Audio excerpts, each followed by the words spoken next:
Okay, तो diagram मैंने बना दिया था, तो हाउ वी कैलकुलेट। तो first case is the reservoir empty case. तो फोर्सेस क्या क्या एक्ट हो रहे हैं। First forces is the self weight, है ना। व्हेन रिजर्वायर इज एम्प्टी मतलब वाटर प्रेशर हमारा नहीं रहेगा। When reservoir is empty that means हमारा जो डैम था कुछ इस तरह से था। Dam is in this condition.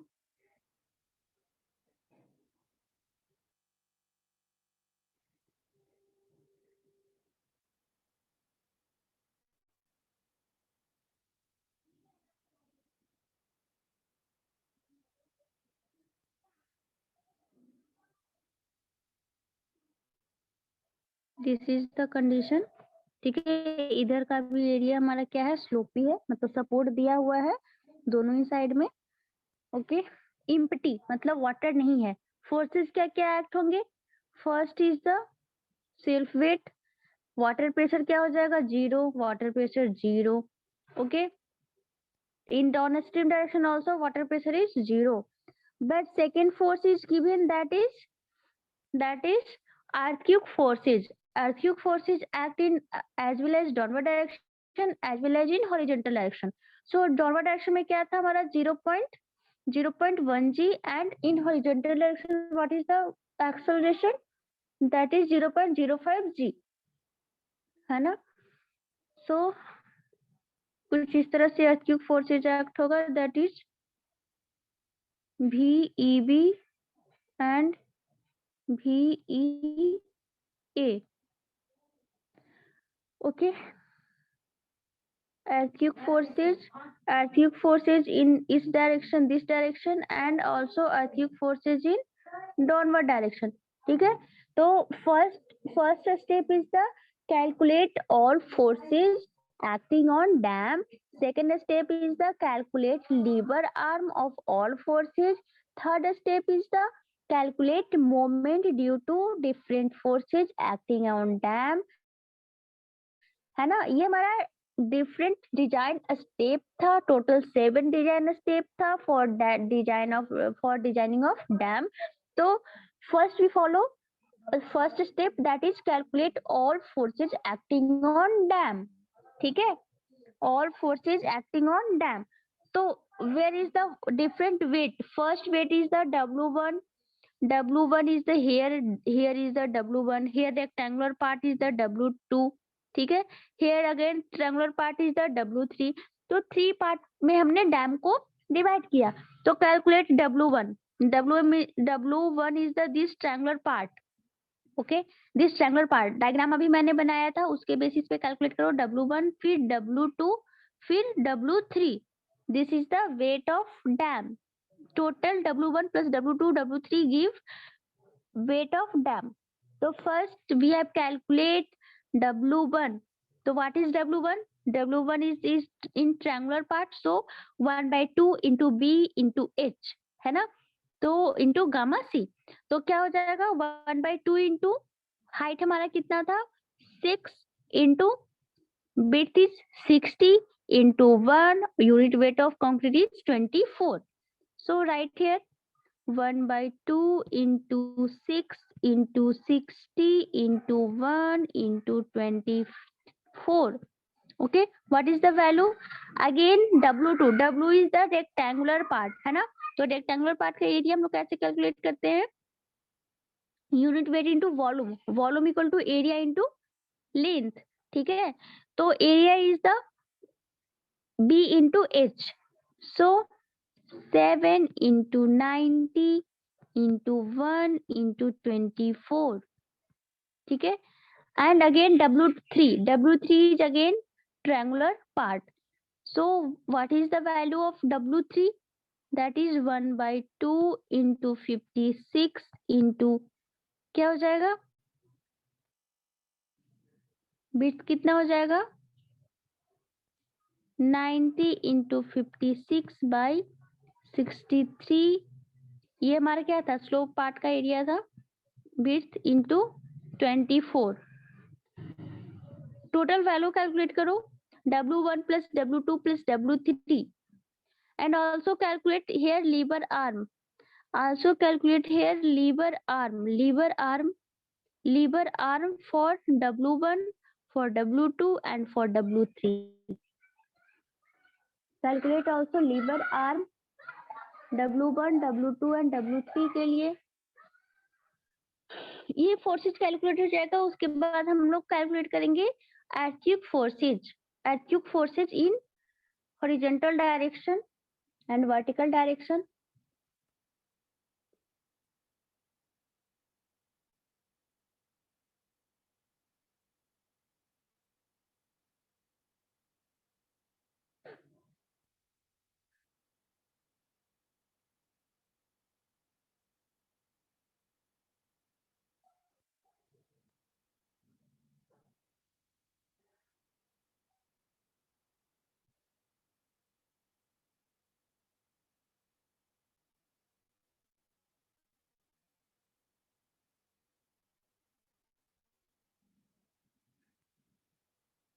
Pintu Kumar calculate हो पा रहा है value?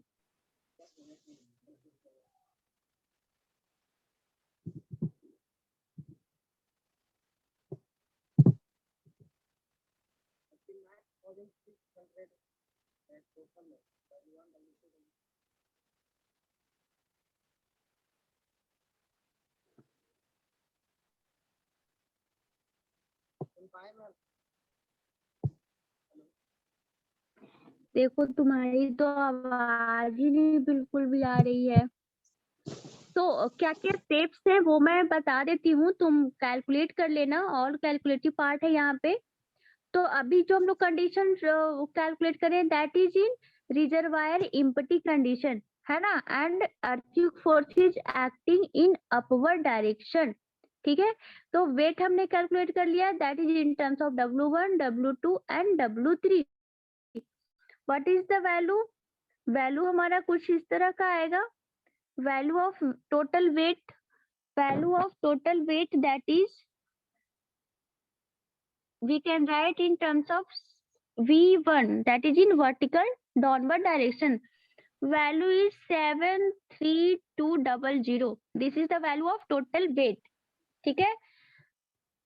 And earthquake forces, that is HE1, HE2 and HE3. So first HE1 force is given 0.1 G. So 0.1 into W1 for W2 part के लिए, 0.1 into W2 and for 3 part के लिए 0.1 into W3.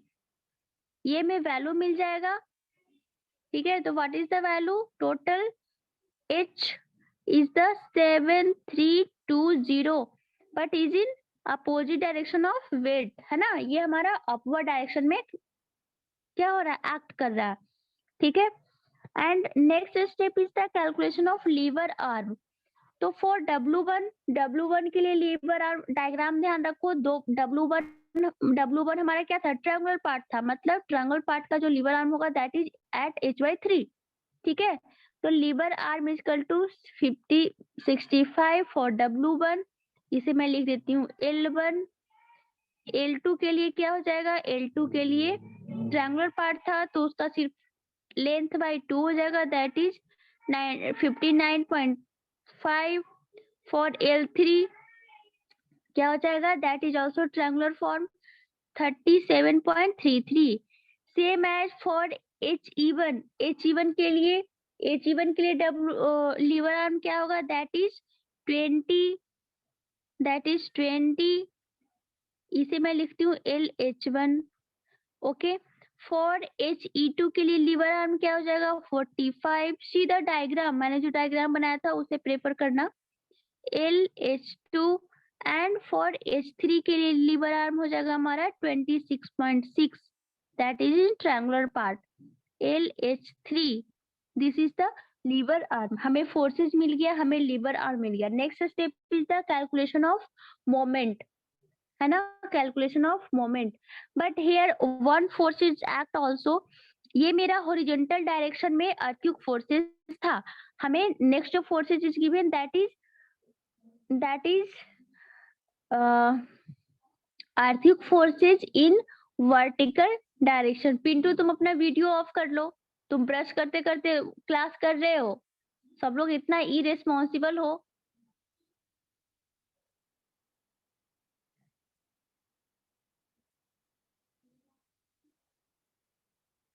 That is earthquake forces act in vertical direction that is given in question 0.05 g. ठीक है, ये हमें given है. So on the basis of this value we have to calculate earthquake forces at different section of dam. ठीक है, तो first हमारा क्या था, W1, W2 एंड W3. तो फर्स्ट पार्ट के लिए फॉर V1 हम लोग कैलकुलेट करेंगे equal to 0.05 into 4320. That value is given 216. Okay, same as VE2 that is earthquake forces at part W2. So 0.05 into 15120, that is 756, and for VE3 0.05 into 53760 equal to 2688. ठीक है, यहाँ से again summation of V3, summation of V1, V2, V3 equal to क्या हो जाएगा, value is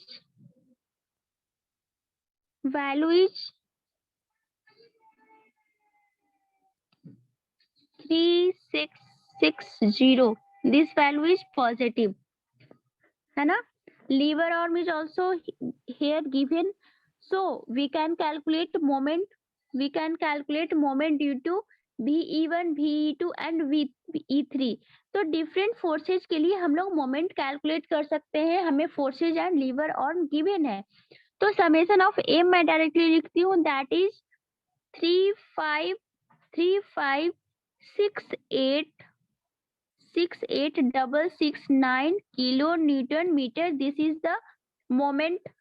ठीक है, and forces in vertical direction that is 76860 kilo newton. That is also in positive. So what is the X bar? X bar क्या हो जाएगा, that is summation of M divided by summation of V. From here value of X bar is the 46.43 meter.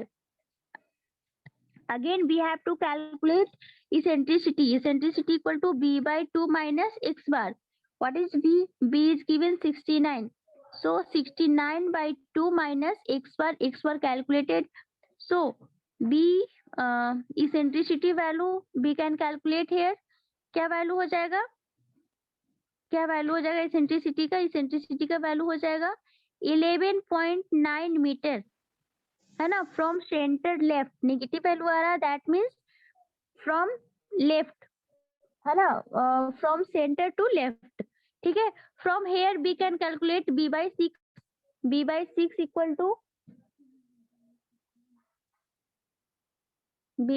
Equal to 11.5.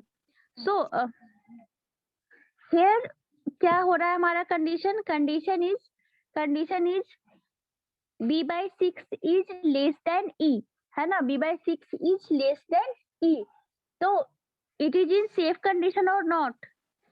It is our safe condition or not? हमें क्या क्या failure के लिए design करना होगा, कौन कौन सा फेल्योर के लिए हमें डिजाइन करना होगा? टेंशन फेल्योर होगा. टेंशन फेल्योर होगा. तो हम लोग at toe and at heel हम लोग वैल्यू कैलकुलेट करेंगे, है ना. At toe and at heel tension का value. What is the value at toe and at heel? At toe is the PV tan alpha and at heel PV tan beta. What is the value? Value we can calculate. First we have to calculate sigma, that is the stress. A stress at heel and a stress at toe. So you can easily solve these values. Only calculative part hai. This is the condition for reservoir empty. Next condition is the when reservoir is full. when reservoir is full, तो we can also consider water pressure in horizontal direction, है ना, acting on dam surface. तो हम लोग को क्या करना होगा, वाटर प्रेशर भी कैलकुलेट करना होगा, जो कि हमने इम्पटी केस में कैलकुलेट नहीं किया है. ठीक है.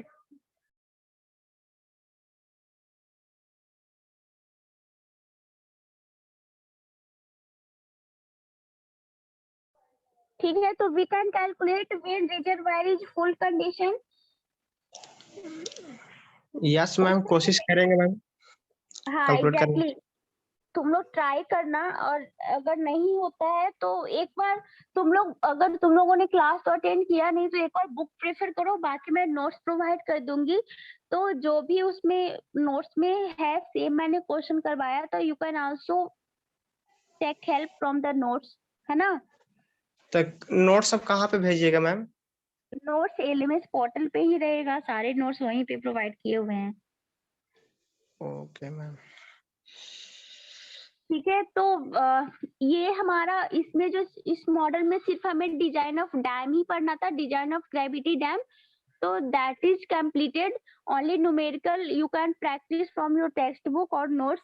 तो नेक्स्ट जो चैप्टर होगा that is theory of seepage, है ना, थ्योरी ऑफ सीपेज. और हमारा डाइवर्शन वर्क हमें पढ़ना है. तो in next class we start diversion work, diversion theory and diverse parts of diversion work. ये हमारा नेक्स्ट मॉडल है. तो हम लोग नेक्स्ट क्लास में वो कंक्लूड करेंगे. ओके. Okay ma'am. अभी क्लास में एंड कर रही हूँ. Okay, thank you.